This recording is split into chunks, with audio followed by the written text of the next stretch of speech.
যখন তুর্কিরা আজ থেকে প্রায় 1733 খ্রিস্টাব্দের একটা ঘটনা, তুর্কিরা যখন সিরিয়াতে আক্রমণ করলো, এই তুর্কিরা যখন সিরিয়াতে আক্রমণ করলো, তাদেরকে প্রতিহত করার জন্য একজন শক্তিশালী মেধাবী বুদ্ধিমান একজন গভর্নর নিয়োগ করলেন। সিরিয়ার প্রধান একজন গভর্নর নিয়োগ করলেন। এই গভর্নরের নাম হচ্ছে মেধাত পাশা। এই গভর্নর হঠাৎ করে ঘুরতে ঘুরতে তার এই সিরিয়ার বিভিন্ন অঞ্চল দেখতে দেখতে একজন আল্লাহর ওলি, ওই আইয়ুব তাহের কুর্দি রহমতুল্লাহি আলাইহি, তিনার মাজার শরীফ তিনি দেখতে গেলেন। আল্লাহর ওলি বাবা আইয়ুব তাহের কুর্দি রহমতুল্লাহি আলাইহি তিনার এই পবিত্র মাজার শরীফ মেধাত পাশা তিনি ঘুরতে ঘুরতে সমস্ত এরিয়াটা তিনি দেখার পরে তিনার পবিত্র দরবার শরীফটা দেখলেন। মেধাত পাশা দেখার পরে আল্লাহর ওলি আইয়ুব তাহির কুর্দি রহমতুল্লাহি আলাইহি তার পবিত্র মাজার শরীফের পায়ের কাছে দাঁড়ায় থেকে ওই মেধাত পাশা, তিনি তার চরিত্র মুসলমান, কিন্তু সে তার চরিত্র হলো ওয়াহাবি মার্কা। এই ওয়াহাবি মার্কা মেধাত পাশা আল্লাহর ওলি বাবা আইয়ুব তাহির কুর্দি রহমতুল্লাহি আলাইহি তিনার পবিত্র মাজার শরীফের পায়ের কদমে তিনার আল্লাহর ওলির পায়ের কাছে দাঁড়ায় থেকে বলতেছেন, এ আইয়ুব তাহির কুর্দি রহমতুল্লাহি আলাইহি, এ আইয়ুব তাহির কুর্দি, তোকে আল্লাহর ওলি কে বানাইলো? সরে বলেন নাউজুবিল্লাহ, নাউজুবিল্লাহ।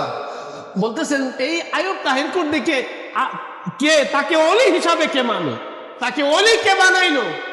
এমনি ভাবে দাঁড়ায় থেকে আল্লাহর ওলির মাজারের পাশে দাঁড়ায় থেকে যে আল্লাহর ওলি আইয়ুব তাহির কুর্দি রহমতুল্লাহি আলাইহি তিনাকে গালাগালি পারতেছে। এই আইয়ুব তাহির কুর্দিকে গালাগালি পারতেছে, বলতেছে এই আইয়ুব তাহির কুর্দিকে কে আল্লাহর ওলি বানাইলো? সে তো একজন চোর, সে তো একজন বদমাশ, সে তো একজন মদখোর, সে তো একজন নারীখোর। এইরকম যত রকমের গালাগালি আছে, এগুলো সব গালাগালি পারতেছে।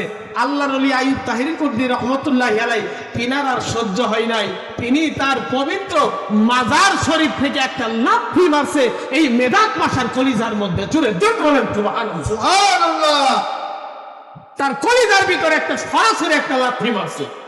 আইয়ুব তাহির কুর্দি রহমতুল্লাহি আলাইহি তিনি তার মাজার শরীফ, তিনার মাজার শরীফ থেকে একটা সরাসরি লাথি মারছে আইয়ুব তাহির কুর্দির বুকের মধ্যে গিয়ে। লাথিটা আইয়ুব তাহির কুর্দি রহমতুল্লাহি আলাইহি তিনি যখন লাথি মারলেন, এই মেধাত পাশার বুকের মধ্যে লেগে সঙ্গে সঙ্গে এই মেধাত পাশা সেখানেই পড়ে মারা গেছেন।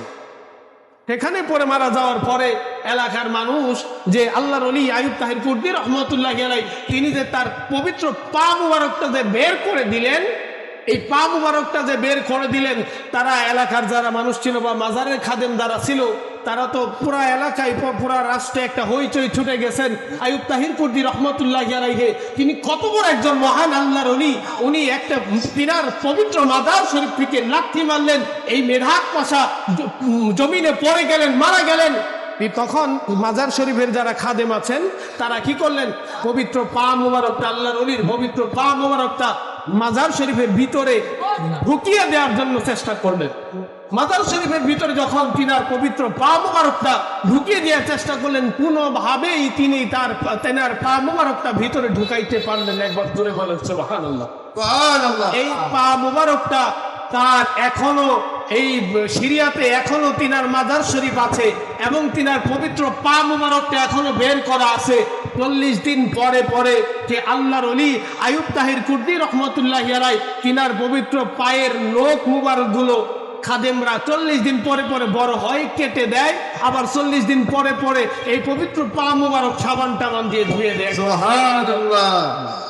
তাইলে আল্লাহর ওলিরা কিন্তু এখনো জিন্দা, ঠিক কিনা বলেন?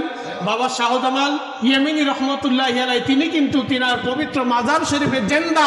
আপনি এখানে কি করছেন, আপনি এখানে কোন নিয়তে এসেছেন, আপনি কি করবেন, এগুলো সমস্ত কিছু বাবা শাহজামাল ইয়েমেনি দেখতেছি কিনা বলেন? হ্যাঁ, দেখতেছি কিনা?